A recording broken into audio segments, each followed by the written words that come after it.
Hi Scorpio, welcome po sa ating channel. Ito ay inyong Daily Gabay Tarot Reading for December 1, 2024. Please be reminded kung nakaresonate kayo, comment down. Kung hindi kayo nakaresonate, ibigay niyo po sa iba kasi general reading po ito. This is for you Scorpio ngayon December 1, 2024.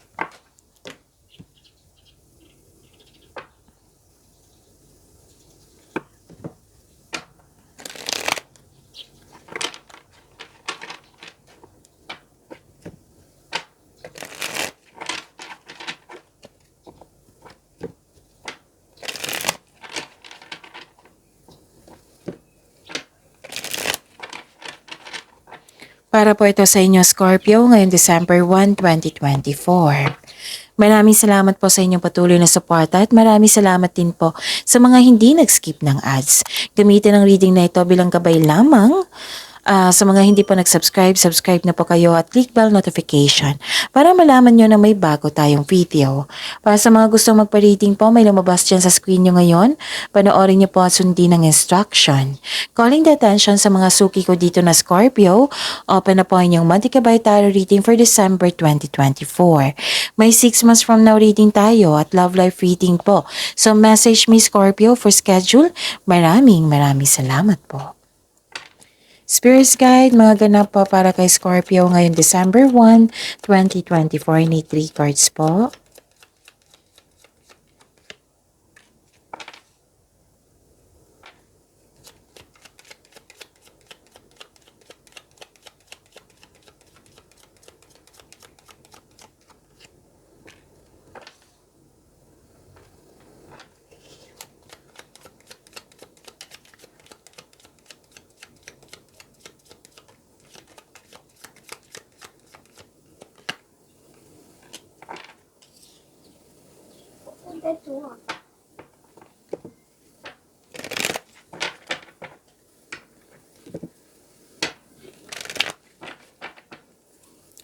Spirit's Guide, mga mensahe po para kay Scorpio ngayong December 1, 2024. I need 2 cards po.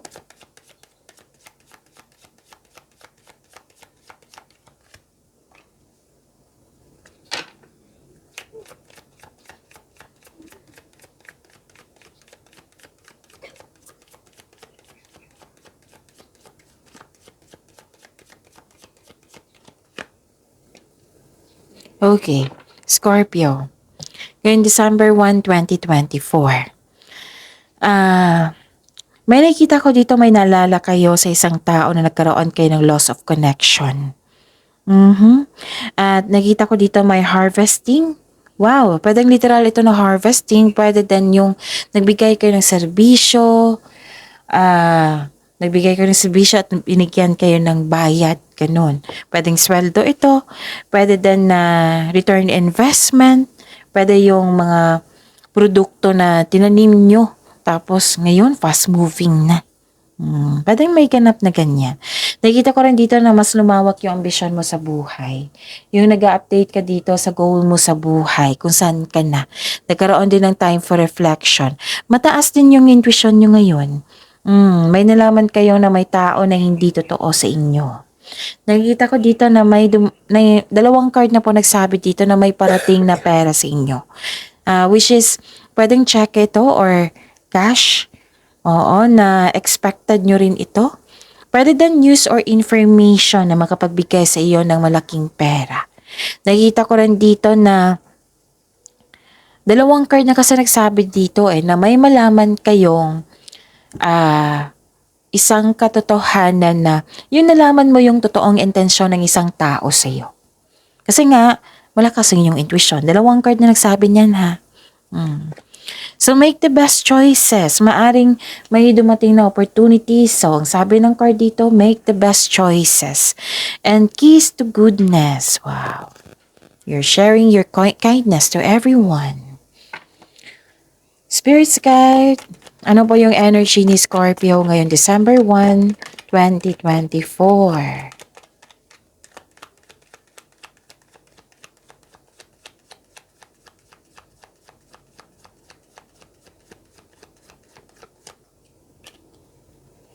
And the clarification of this card po.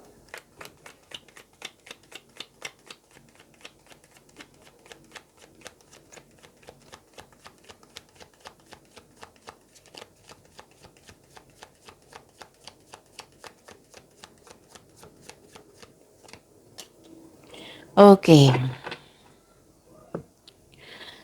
Sa mga may oras dyan, kung gusto nyo po, panoorin nyo po yung last 4 days kabay tarot reading nyo po. Like for example, napanood nyo ito ngayong December 1, 2024. Panoorin nyo po yung November 30, 29, 28, 27. Puro December po iyon na reading. December 2024 na reading. So, panoorin niyo po kung pwede po. Kung may narinig kayo or may nakita kayong repeating message, meaning to say, pinupush yan ng cards sa inyo. Kasi ang ilan sa inyo, hindi pa binigyan ng atensyon. Na kung maaari din po, bigyan niyo po ng solusyon at aksyon. Remember, Scorpio, at the end of the day, alam mo na ikaw lang taong may kakayahan at responsable na gumawa ng sarili mong katotohanan at kinabukasan.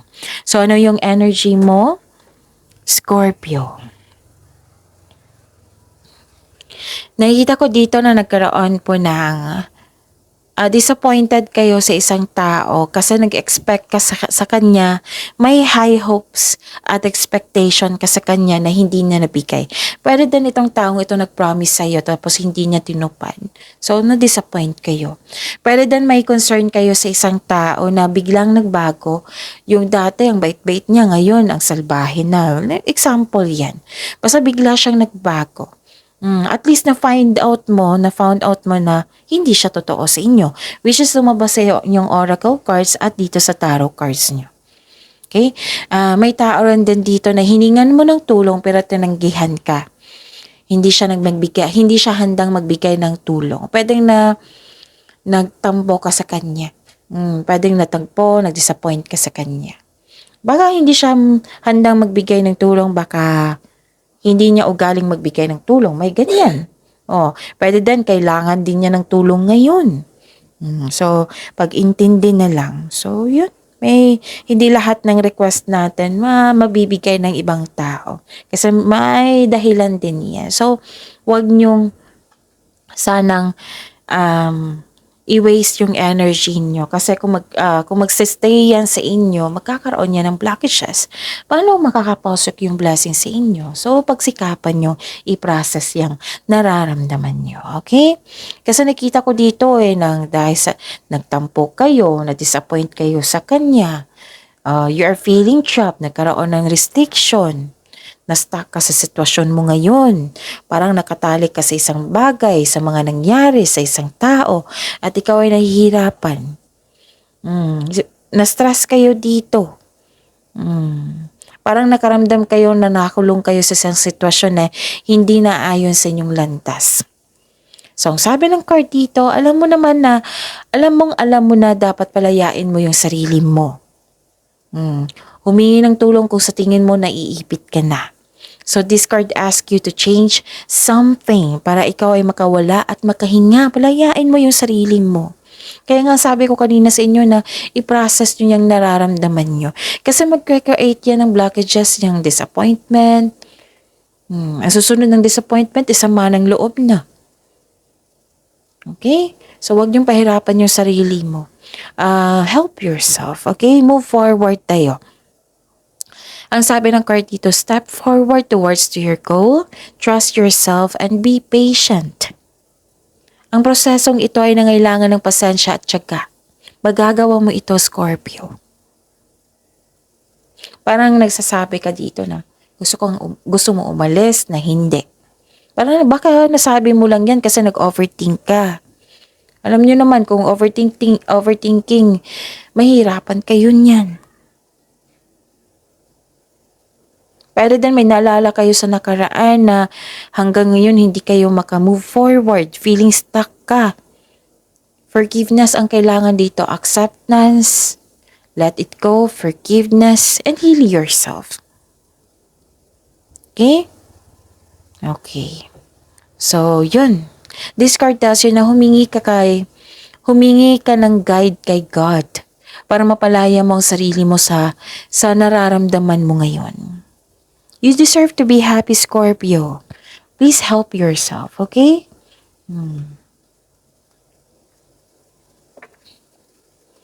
Spirits guide. Career and money po ni Scorpio ngayong December 1, 2024.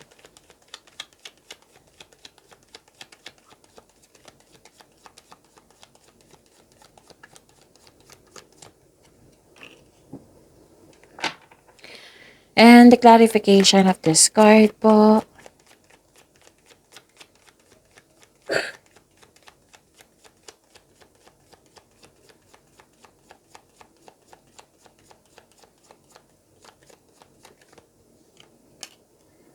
Okay. Anong ganap sa inyong career and money? Wow! Nakikita ko dito na nagkaroon po ng success, enjoyment din. And you deserve this, Scorpio. Dito na lang kayo mag-focus, sa success and enjoyment. Financial security is yours. So, relax and enjoy mo yung achievement mo. Take a break kung ikaw ay nagtatrabaho. Para pagbalik mo, recharge ka na. Work can wait. You'll still be abundant after a well-deserved vacation. This is abundance sa lahat ng tinanim mo nagbo-bloom. Yung sabi ko kanina sa inyo sa oracle nyo na may harvesting. May harvesting din dito sa career and money nyo. Okay? So, this is your lucky day. Sabi ng card nyo yan, ha? May promotion sa inyong trabaho. Pwedeng marami kang orders or customer. Wow, financial security is yours. Ang ganda. Nagpaplano kayong magbakasyon or magpahinga, mag-rest day, pwedeng ganun. And you deserve this. You deserve this, Scorpio. Deserve mo ito dahil naging masipag ka sa iyong buhay karera. A time of enjoyment and feeling safe. Naging wais ka din sa pag-handle ng iyong finances. And at the same time, hindi ka rin madamot. Masaya ka makatulong sa kapwa mo. And you've been doing great sa inyong trabaho. Inalagaan mo yung sarili mo, inalagaan mo yung kaperahan mo, inalagaan mo yung career mo. So, treat yourself. Deserve mo ito. So, focus on what brings you the most peace. Okay? Claim nyo itong abundance na ito. Financial security, promotion, success, and enjoyment. Okay? Ano pa? Nakikita ko rin dito na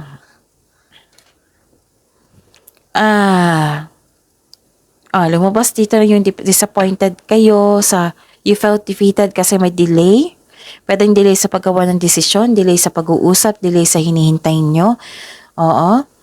Pwede din nagkaroon kayo ng hesitation para gawin o gawa ng aksyon ng iyong plano o proyekto. Marahil naghahanap ka ng timing o nabigo ka na noon. Kung nagkaroon kayo ng hesitation, confusion po, gawa kayo ng konkretong plano. Okay?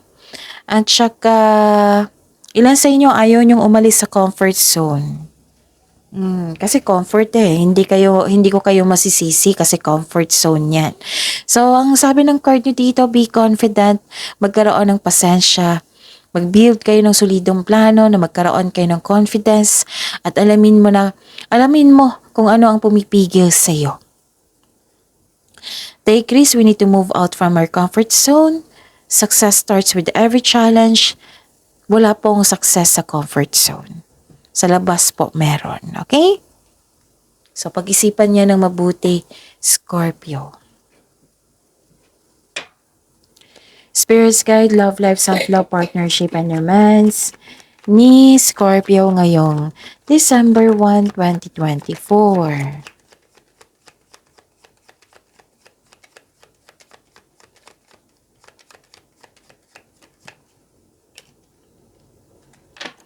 The clarification of this card po.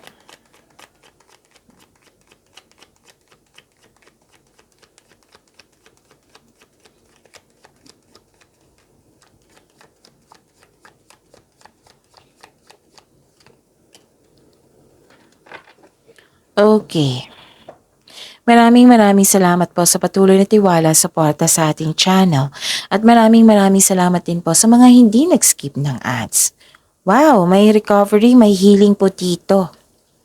This is a good sign na yung umiiwas ka na sa toxicity. Toxic sa isang tao, toxic place, you have freedom. Diba? Dito sa energy nyo, parang na-trap kayo. Now, nagkaroon na ng freedom. So, at the end of the day, magkakaroon ng recovery. Freedom po. Healing. Kung hindi maganda yung pakiramdam nyo kahapon or stress kayo, now nagkaroon ng recovery, okay na po. Nalampasan mo na. Okay? Umiiwas ka na dito, pwedeng tapos na. Okay? Naghahanap ka ng solusyon dito, tinulungan mo yung sarili mo. Okay? At nagkaroon ng choices, freedom, liberation, pag-release ng mga nararamdaman mo. Kasi may nakita ko ditong isang tao na controlling eh. Very controlling. May sama kayo ng loob sa kanya. Pero yun nga, now, nagkaroon ng recovery, umiiwas ka na. Lumabas siya dito at dito rin. Dito sa oracle nyo, dito rin sa tarot cards nyo. Hanggang dito. Pwedeng nangyari na ito ha. May sama ka ng loob sa isang tao, disappointed kayo. Pwedeng delay.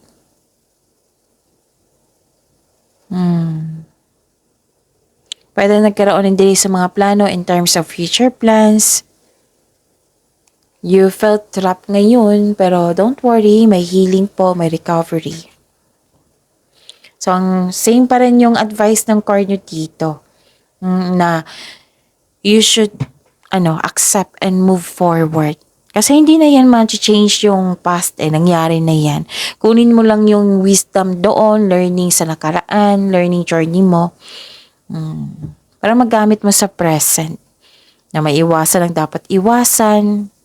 May mga matutunan ka na sa learning journey mo sa nakaraan. Kung nahirapan ka sa pagtanggap, tanggapin niyo po. Yan yung solusyon na nakikita ko dito. Tanggapin niyo para magkaroon ng pagbabago. Lahat naman po ng pagsubok ay may naiwang aral. Okay? So don't worry kasi may recovery dito. Tinulungan mo yung sarili mo. Naging mabait ka. Kiss the goodness. Naging mabait ka sa kapwa mo, sa inyong sarili. Tapos kung nagkaroon ng delay sa paggawa ng desisyon, nahihirapan ka sa paggawa ng desisyon, so, gather factual information, experiences, yan, makatulong yan sa paggawa ng desisyon. Sinabihan kayo ng cards nyo dito, make the best choices, make the best decision. Huwag magmadali. Dahan-dahan lang po para hindi kayo ma-exhausted, mahirapan. Okay? Kasi actually, 4 na card na po nagsabi dito na you felt trapped. May gusto kang gawin pero parang napahinto kayo. May gusto kang yung nahihirapan ka sa toxicity ng tao. Pero at the end of the day, may healing. Tulungan mo niyo po yung sarili niyo. Kung nagkaroon kasi na kayo ng anxiety and worry, so isuko niyo po lahat kay God. Kung sa tao ito, i-mention nyo itong name na ito ng isang tao. Tapos, kung concerned kayo sa kanya i-mention mo po yung name niya. Pagdasal nyo, isuko nyo siya kay God. Si God na po ang bahala sa kanya. And maghingi kayo ng divine assistance. Para magkaroon ng recovery, healing po. Kailangan lang po ng pagtanggap dito kasi may naalala kayo sa nakaraan na nahihirapan ka. Kailangan lang po nagpagtanggap at make change. Ano to Surrender, accept, release, and forgive. Forgive yourself. Lalo na yung sarili mo. Forgive mo yung sarili mo. Kasi we are here. We are here para magkaroon ng peace of mind, right? So, help yourself. Accept and release your past so you are able to enjoy the next phase of your life. Okay? May magsusorry dito sa inyo pero matatagalan pa to. Kasi parang ego to what I meant, ego. Okay? Ego, pride. Pero matatagalan pa ito. Kung concerned kayo sa kanya, pagdasal nyo para ma-guilty ito. Para magkaayos na kayo. Mahirap to kausap. Itong iniisip mong tao, mahirap siyang kausap. So, the best way is to pray. Okay? Forgive yourself ha, para maka-move forward na kayo, para magkaroon ng healing. Okay? Pagyamanin niyo po yung blessings na binigay sa inyo dito, Scorpio. See you tomorrow. Please like, subscribe, and click the button for notification para updated po kayo sa daily tarot reading natin. Maraming salamat po.